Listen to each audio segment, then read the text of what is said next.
കളിച്ച് മടുത്ത് കയറി വന്നാ കേട്ടോ. കൂടെ 2-3 പേരയ്ക്കയും പറിച്ചുകൊണ്ടാണ് കയറി വന്നത്.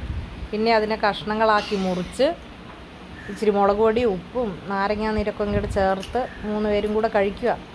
എന്തൊക്കെയോ വിശേഷങ്ങളൊക്കെ പറയുന്നുണ്ട്.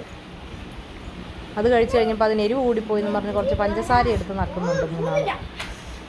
പഞ്ചസാര കഴിച്ചിട്ടും കുറഞ്ഞില്ല എന്നും പറഞ്ഞ് ഇച്ചിരി കഴിഞ്ഞപ്പോഴത്തേക്കും അടുത്ത പരിപാടി പഞ്ചസാരയും ചെറുപഴവും രണ്ടും കൂടെ മിക്സ് ചെയ്ത് ഉടച്ച് 3 പേരും കോരി കോരി കഴിക്കുക.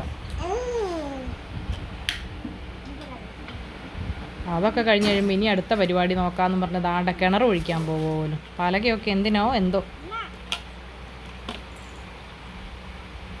ഓൾറെഡി ഒരു കിണർ അവിടെ ഉണ്ട്. അതിൻ്റെ അടുത്താ പോലും ഇനിയും കിണർ ഒഴിക്കുന്നത്. ഇനി ഉള്ള കിണറിനേക്കാളും ആഴം കൂടി പോകുമെന്നേ എനിക്ക് സംശയമുള്ളൂ.